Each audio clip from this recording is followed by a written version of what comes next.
Hello everyone, it's Dove again. So I thought I would show you this brick of coconut coir mulch that I went over briefly in the other video that I made about working with coir, and I had mentioned how fast it hydrates compared to the fine coir. This is the stuff that's made just for mulching. And so I needed another brick hydrated, and I thought maybe I might be able to get it on camera just how fast it is. And I'm not sure how this is going to turn out because I only have one hand to work with here. But I thought I would go ahead and see what we can do on camera with the time allotted that I have. I only have 11 minutes to make videos, so kind of puts a hamper on my ability to make videos all in one shot. Normally I have to split them up and everything, but I thought perhaps I could do it live, you know, instead of having to split it up, because it really doesn't take very long. The thing is that if you let it sit here, if you add your water and go ahead and let it sit, you will see it start to expand. But with this big mulch, it's almost just as easy to start breaking it up as you're watering it, just because it's very bulky and obviously not as compact and tight knit as the fine coir. So I thought maybe I might be able to do this one-handed. You can see the top layer already starting to come off, and it would be easier if I had both hands free, because I would be spraying with one hand and breaking up with the other. But you can see in comparison how much easier it is, because it's such a large texture. A quarter of it's already broken up, and it's been what, a minute and a half, something like that. Yeah. And I also wanted to mention that the fine coir that I hydrated in the first video, it turned out to equal about 4 5-gallon buckets. Actually, it was just right at 4 of the 5-gallon buckets that I got after it was all hydrated. And this is about 3. And so either the fine coir makes more than they say they do, more than they say it does, or this doesn't make as much as they say it does. Take your pick, I don't know, but this one only makes about 3 5-gallon buckets, and the other one will fill up 4 5-gallon buckets. And so it's dry back here, but it's broken up. So you can tell that adding more water will just help to wet it down, because I mean, see, I don't even have, this doesn't even have to be wet right now at this point. This is the middle of the block, and I'm able to break it up. It's not wet, but I'm able to break it up. And so you can just see how easily this comes apart once you start adding water.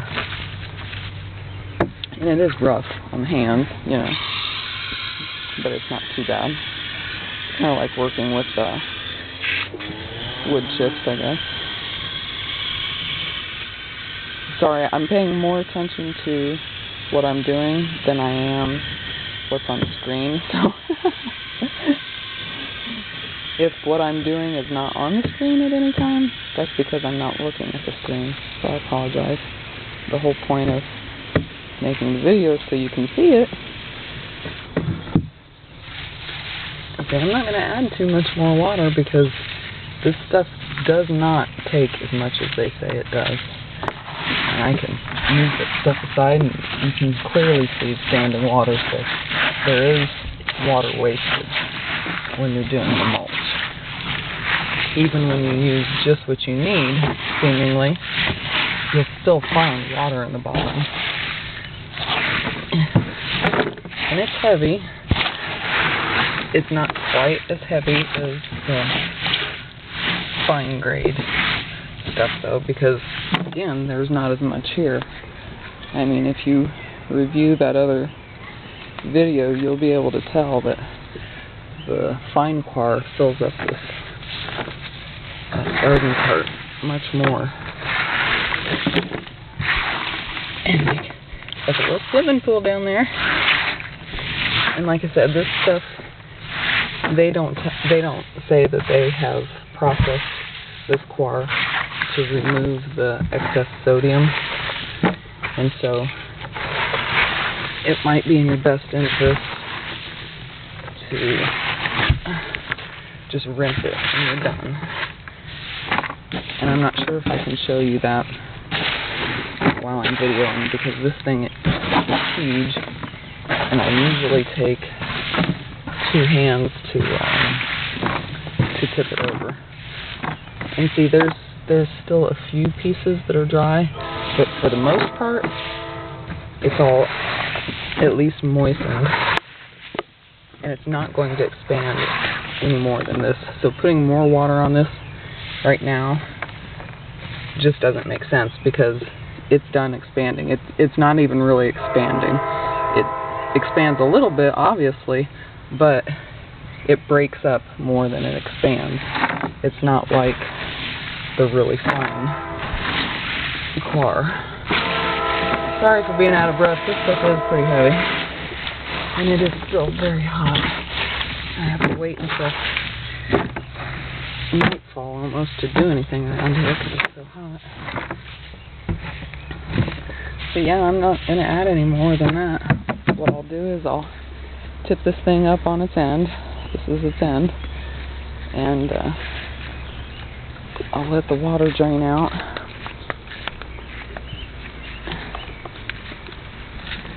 And then, well, here we go. Just be careful when you're doing that because the coir is going to want to slide down to the end. Just like that. So just very slowly tip your wheelbarrow down. And you can see all the brackish water draining off. You know, I haven't done any kind of scientific analysis, so I don't know how much sodium is in that water. And I'm hoping it's not too much because the first ones that I rehydrated, I forgot to rinse. But, and then just very gently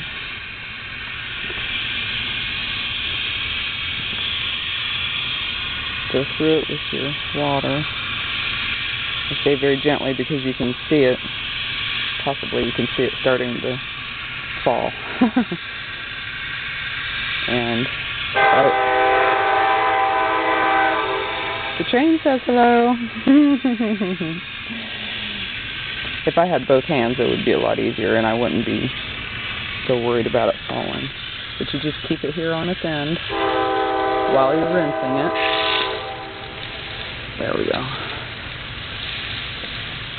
And the water will start draining out there at the bottom. And if you want to be really thorough, you can get in there with your hands. You can tip it upright, get in there in with your hands and stir it around, and then tip it back on its end and rinse it again. But I'm being lazy because I'm really hot and I'm tired and I'm not going to do that. So I'm just going to really thoroughly rinse that. And you can see it's just like a little waterfall.